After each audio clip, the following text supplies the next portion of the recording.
നമസ്കാരം. മലയാളി വാർത്ത ഇൻസൈഡിലേക്ക് സ്വാഗതം.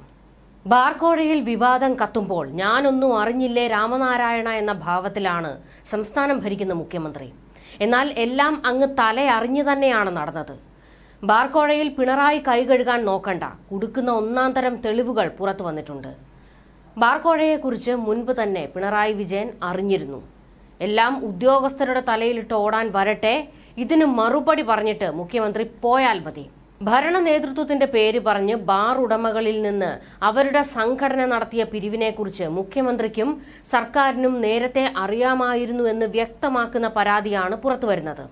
ഇതോടെ മദ്യനയത്തിൽ ഇടപെടലിന് പണപ്പിരിവ് നടത്തിയെന്ന വാദത്തിനും ശക്തി കൂടുകയാണ്. നിയമസഭ ചേരുമ്പോഴാണ് ഈ തെളിവ് പുറത്തു വരുന്നത് എന്നതാണ് നിർണായകം. ബാർക്കോഴയിൽ പ്രതിപക്ഷം പ്രതിഷേധം കടുപ്പിച്ചിരിക്കുമ്പോഴാണ് മുഖ്യമന്ത്രിയെ കുടുക്കുന്ന തെളിവ് പുറത്തായത്. ഏപ്രിൽ മാസത്തിലാണ് ഒരു വിഭാഗം ബാർ ഉടമകൾ പണപ്പിരിവിനെക്കുറിച്ച് പരാതിയുമായി മുഖ്യമന്ത്രിയുടെ ഓഫീസിനെ സമീപിച്ചത്. ഈ പരാതിയുടെ പകർപ്പ് ഇപ്പോൾ പുറത്തു വന്നിട്ടുണ്ട്. എക്സൈസ് വിജിലൻസിന് പരാതി കൈമാറിയ മുഖ്യമന്ത്രിയുടെ ഓഫീസ് പിന്നീട് ഒന്നും ഈ വിഷയത്തിൽ ചെയ്തില്ല. അതേസമയം മുഖ്യമന്ത്രിയുടെ ഓഫീസ് പരാതി കൈമാറിയെങ്കിലും എക്സൈസ് വിജിലൻസ് അന്വേഷണം ഇനിയും പൂർത്തിയായിട്ടില്ല. അന്വേഷണം തുടങ്ങിയത് ശബ്ദരേഖ പുറത്തു വന്ന ശേഷം മാത്രമാണ്. മുൻപ് തെരഞ്ഞെടുപ്പ് സമയത്ത് പണം നൽകാത്തവരുടെ പേരിൽ എക്സൈസ് കേസ് എടുത്തിട്ടുണ്ടെന്നുൾപ്പെടെ ഗുരുതര ആരോപണങ്ങളാണ് ബാർ ഉടമകൾ ഏപ്രിൽ 12 നൽകിയ പരാതിയിൽ പറഞ്ഞിരിക്കുന്നത്. അതായത് ഈ വിഷയത്തെക്കുറിച്ച് കൃത്യമായി മുഖ്യമന്ത്രിയുടെ മുന്നിൽ എത്തിയിരുന്നു എന്നതാണ് ഇതിൽ നിന്ന് വ്യക്തമാകുന്നത്. എന്നിട്ട് എന്തുകൊണ്ട് അന്ന് കൃത്യമായ ഒരു നടപടി സർക്കാരിന്റെ ഭാഗത്തു നിന്നുണ്ടായില്ല? ബാർക്കോഴയിൽ സർക്കാരിന് പിഴവ് സംഭവിച്ചിരുന്നില്ല എങ്കിൽ, ഈ വിഷയത്തിൽ പങ്കില്ലായിരുന്നുവെങ്കിൽ എന്തുകൊണ്ട് അന്ന് തന്നെ കൃത്യമായ ഒരു അന്വേഷണത്തിന് മുഖ്യമന്ത്രി ഉത്തരവിട്ടില്ല? കാര്യമായ നടപടി സ്വീകരിക്കാൻ എന്തുകൊണ്ട് മുഖ്യമന്ത്രി പറഞ്ഞില്ല എന്നതാണ് ചോദ്യമായി ഉയരുന്നത്. പണം നൽകണമെന്ന് മെയ് 23 നൽകിയ ശബ്ദ സന്ദേശത്തിന്റെ വാർത്ത പുറത്തു വന്നപ്പോൾ സർക്കാരിന് നൽകാനായല്ല, സംഘടനയുടെ കെട്ടിടം പണിക്കും മറ്റുമാണ് പണപ്പിരിവെന്നായിരുന്നു സംഘടനയുടെ വിശദീകരണം. തങ്ങൾക്കായല്ല പണപ്പിരിവെന്ന നിലപാട് സ്വീകരിച്ച് സർക്കാർ അന്വേഷണവും പ്രഖ്യാപിച്ചിട്ടുണ്ട്. എന്നാൽ നേരത്തെ നൽകിയ പരാതിയുമായി ഒത്തുനോക്കുമ്പോൾ അട്ടിമറിക്കുള്ള സാധ്യത കൂടുതലാണ്. ഏപ്രിൽ 12 മുഖ്യമന്ത്രിക്ക് നൽകിയ പരാതിയിൽ നിന്ന് വൻ മുതൽ മുടക്കിൽ ഹോട്ടൽ ആൻഡ് ബാർ വ്യവസായം നടത്തുന്ന ഞങ്ങൾ വരുന്ന തെരഞ്ഞെടുപ്പ് പ്രമാണിച്ച് ഒരു വൻ സാമ്പത്തിക ബാധ്യതയിലേക്ക് കടക്കുകയാണ്. FKHA എന്ന മാതൃസംഘടന തെരഞ്ഞെടുപ്പനുബന്ധിച്ച് അങ്ങയുടെയും ടൂറിസം എക്സൈസ് മന്ത്രിമാരുടെയും പാർട്ടിയുടെയും നിർദ്ദേശപ്രകാരം ഒരു ബാർ ഹോട്ടലിൽ നിന്ന് 2,50,000 രൂപ വെച്ച് നൽകണമെന്ന് നിർദ്ദേശിക്കുകയുണ്ടായി. ലൈസൻസ് പുതുക്കലിന് ശേഷം സാമ്പത്തികമായി പ്രയാസം അനുഭവിക്കുന്ന ഞങ്ങൾക്ക് ഇതൊരു വലിയ ഭാരമാണ്.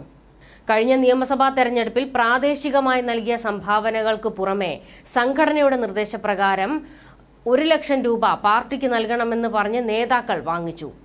അത് നൽകി അവർ സ്ഥാനങ്ങൾ നേടുകയാണ് ചെയ്തത്. ഇത്തവണയും അന്നത്തെ പോലെ അങ്ങയുടെ പേര് പറഞ്ഞാണ് പണം പിരിക്കുന്നത്.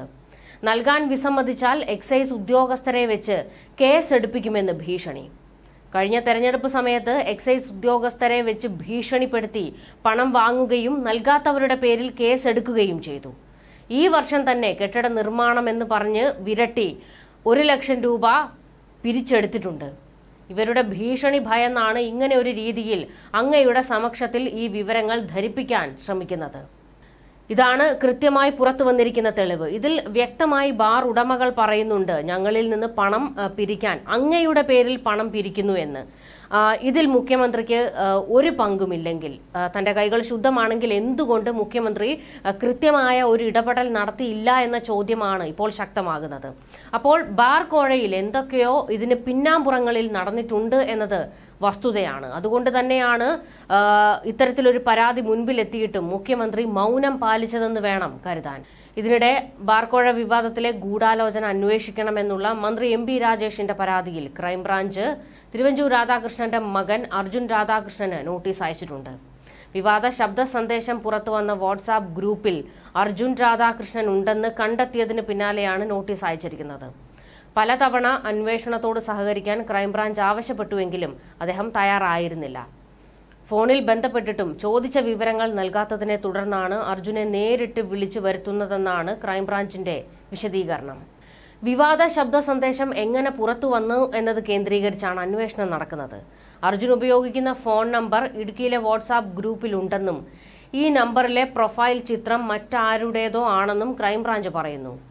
ഇതിന്റെ നിജസ്ഥിതി അടക്കം പരിശോധിക്കാനാണ് നോട്ടീസ് നൽകി വിളിച്ചു വരുത്തുന്നത്. അർജുന്റെ ഭാര്യ പിതാവ് ബാർ ഉടമകളുടെ സംഘടനയിലെ അംഗവും വാട്സാപ്പ് ഗ്രൂപ്പിന്റെ മുൻ അഡ്മിനുമായിരുന്നു. എന്നാൽ ബാർ ഉടമകളുടെ സംഘടനയുമായി ഒരു ബന്ധവുമില്ലെന്നും വാട്സാപ്പ് ഗ്രൂപ്പിലുള്ളത് തന്റെ നമ്പർ അല്ലെന്നുമാണ് അർജുന്റെ വിശദീകരണം. എന്തായാലും ബാർക്കോഴയിൽ അടിമുടി ഗൂഢ നീക്കങ്ങളാണ് നടന്നിരിക്കുന്നത്. വലിയ വിവാദം ഇളകി മറിയുകയാണ്. സർക്കാരിനെതിരെ പുതിയ തെളിവുകൾ പുറത്തുവരുന്നു. ബാർക്കോഴയിൽ സർക്കാർ പലതിനും മറുപടി പറയേണ്ടി വരും. എക്സൈസ് വകുപ്പിൽ മരുമകൻ തലയിട്ടുവെന്ന് പ്രതിപക്ഷം ഒരു വശത്തുകൂടി ആക്ഷേപിക്കുന്നുണ്ട്. ബാർക്കോഴ സർക്കാർ അറിഞ്ഞു നടന്നതെന്ന് മാധ്യമങ്ങൾ തെളിവ് നിരത്തുന്നു. ഇതിനിടെ എങ്ങനെയെങ്കിലും ഒന്ന് തലയൂരാൻ നോക്കുമ്പോൾ മുട്ടൻ പണി മുഖ്യമന്ത്രിക്ക് കിട്ടുന്നു. സ്വന്തം വകുപ്പ് നോക്കാൻ കഴിവില്ലെങ്കിൽ രാജിവെച്ച് പുറത്തുപോയി കൂടെ രാജേഷേ എന്ന് എക്സൈസ് മന്ത്രിക്ക് നേരെ വലിയ പരിഹാസം വരുന്നുണ്ട്. ഞങ്ങളൊന്നും അറിഞ്ഞില്ല, എല്ലാം ഉദ്യോഗസ്ഥരാണെന്ന് പറയുമ്പോൾ പിണറായി പിന്നെ എന്തിനാ കസേരയിൽ ഞെളിഞ്ഞിരിക്കുന്നു, ഇറങ്ങിപ്പോയി കൂടെ എന്ന് സോഷ്യൽ മീഡിയയിൽ മലയാളികളുടെ ചർച്ച. ആകെ നാറി നാണം കെട്ടി നിൽക്കുകയാണ് CPM-ഉം സർക്കാരും. ന്യൂസ് ഡെസ്ക്, മലയാളി വാർത്ത ഇൻസൈഡ്.